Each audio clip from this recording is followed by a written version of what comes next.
bienvenue à cette 4e vidéo qui est organisée par l'association Muséa. Je m'appelle Jean-Michel Bérette et j'ai été pendant plus de 30 ans le second violon du Quatuor à cordes Parisis. Et nous nous trouvons aujourd'hui au Conservatoire d'Ivry-sur-Seine que j'ai dirigé pendant 13 années. Je suis accompagné pour cette vidéo par un trio à cordes qui est composé de Julien Renves au violon, Michel Glasco au violoncelle et un instrument qui est atypique dans un trio à cordes, la contrebasse, avec Nathalie Bouillet, parce que normalement un trio à cordes est composé avec un alto. Nous allons aborder la symphonie numéro 9 de Jean-Sébastien Bach.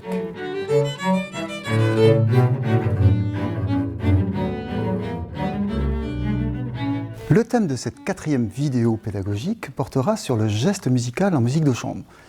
En effet, quand on travaille en musique de chambre, que ce soit des formations de sonates, trio, quatuor et plus encore, il est important de savoir comment communiquer, quels sont les outils qui nous permettent de communiquer et du coup d'aller au bout du geste musical. Donc il y a pour moi 3 éléments qui me paraissent absolument primordiaux: l'écoute, le regard et la dynamique corporelle. C'est-à-dire être vraiment dans les mêmes respirations, dans les mêmes gestes, dans les mêmes longueurs, etc. Pour cela, on va aborder la 9e Symphonia de Jean-Sébastien Bach, qui a été écrite pour clavier et qui a été transcrite par Julien Renves, le violoniste du trio.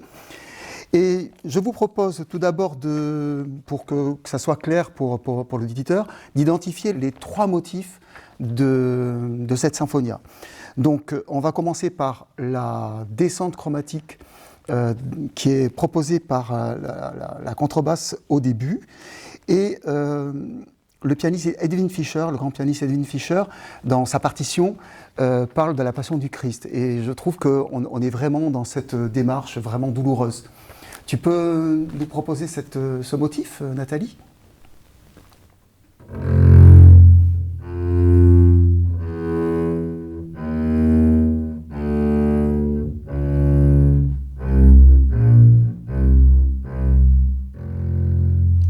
Très bien.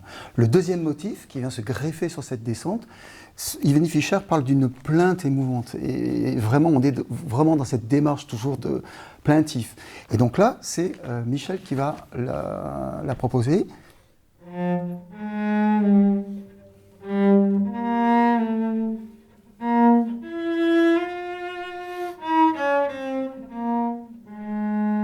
Voilà, très bien.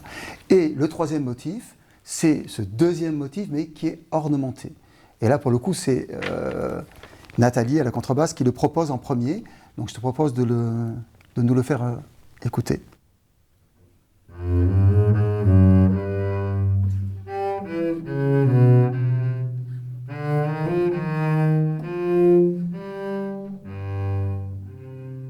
Très bien. Donc, maintenant, on a ces 3 motifs-là. Donc, on va travailler sur l'écoute et je vous propose de faire une petite expérience et de commencer cette œuvre, mais à l'aveugle. C'est-à-dire, vous vous retournez, vous ne vous regardez pas.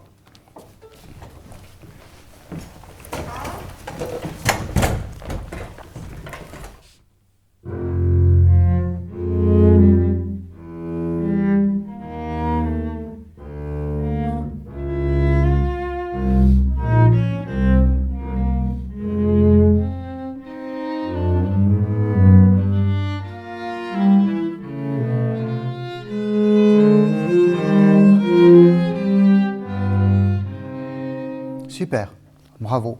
Alors maintenant, j'aimerais aller plus loin dans cette démarche-là, toujours à l'aveugle. J'aimerais, Michel, que tu ailles surprendre Nathalie par des nuances, par un tempo, par des crescendos, par... Voilà.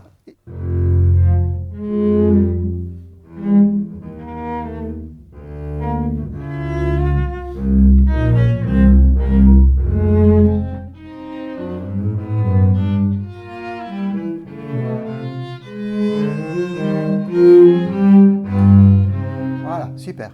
Bon, on a vu que là, Michel avait une envie, voilà, il voulait aller plus vite, voilà, il a communiqué, là, et ça a bien réagi par rapport au dessin de la contrebasse. Maintenant, j'aimerais faire la même chose, mais c'est toi, Nathalie, qui propose. Voilà, et c'est Michel qui suit. enfin qui va suivre la proposition, dans toutes les lignes, hein, dans les 3 motifs.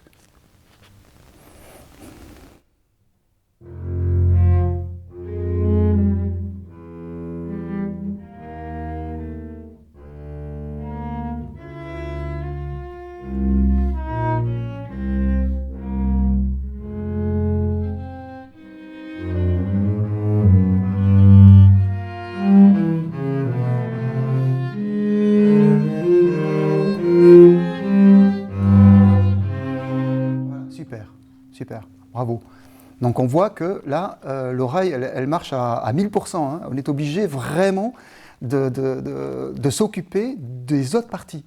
Et c'est ça qui est très important, en fait, en musique de chambre, c'est d'aller chercher les autres parties, ne pas s'isoler dans sa propre partie, ce qui veut dire qu'il faut une connaissance, en fait, des autres parties. Bon, remettez-vous dans la formation traditionnelle.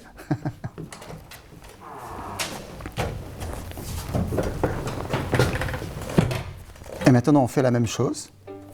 Et voilà, hein, dans la formation normale.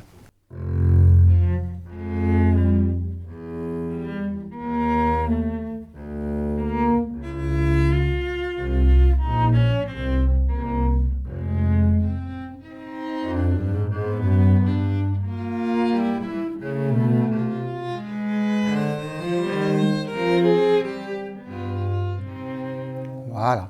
Et on voit que quand on a travaillé un aveugle, quand on se remet ensemble, du coup, il y a des choses qui se passent plus facilement, en fin de compte. Et ça, c'est un conseil que je vous donne. C'est une des premières pistes, c'est de vraiment aller chercher l'écoute à son maximum. Ça permet, en fait, une fois qu'on est vraiment en formation normale, de pouvoir être plus à l'aise. Parce que, bon, l'écoute sera toujours là, mais elle sera exacerbée, en fait. Le deuxième élément, au-delà de l'écoute, c'est le regard. Donc j'aimerais qu'on aborde exactement ce même thème, mais que vous exagériez, et notamment dans vos formules de cadence, que vous alliez chercher quelque chose de plus sensible à l'intérieur, et pour ça, de bien vous regarder pour être vraiment ensemble.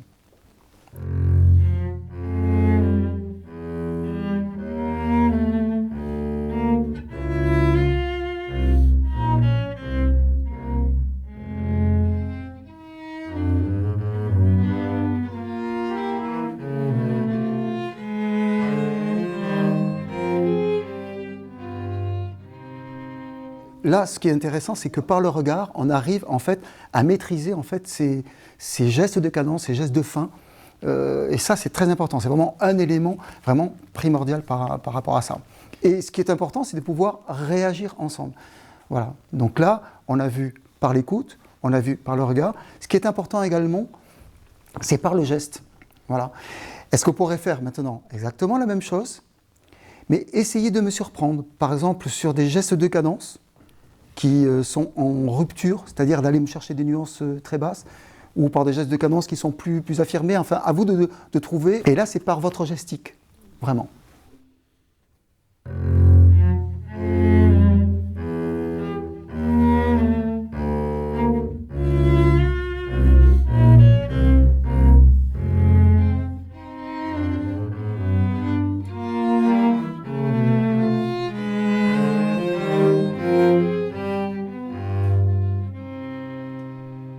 Ouais, bravo. Voilà. Et c'est autre chose, mais voilà, c'est également intéressant parce que bon, là, il y a une démarche plus physique, mais presque angoissante également. La chose que je vois, c'est sur ton entrée, Julien, une fois qu'ils abordent ti, ta, tim, pim, pa, pam, à toi d'imprimer après ce que tu veux leur faire communiquer. Mais comme tu es inerte, enfin, tu bouges pas. Du coup, ils ne savent pas.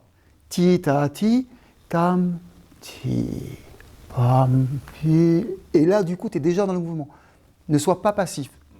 Très important, de jamais être passif, mais toujours accompagner un geste musical et toujours l'anticiper. Ça, c'est vraiment l'élément essentiel en musique de chambre. Et faites toujours bien attention à vos cadences.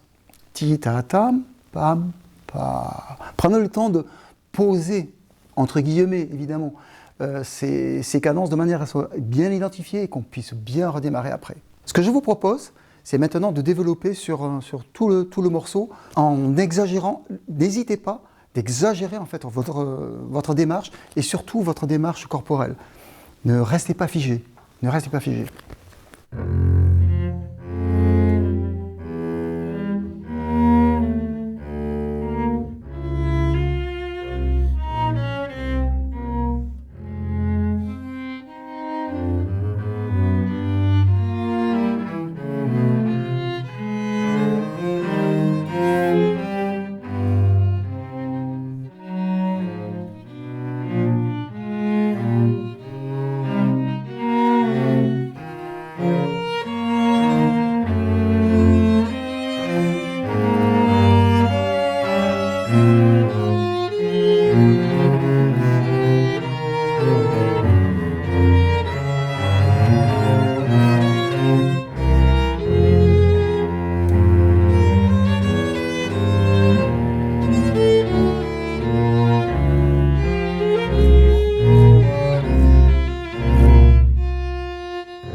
Super, bravo.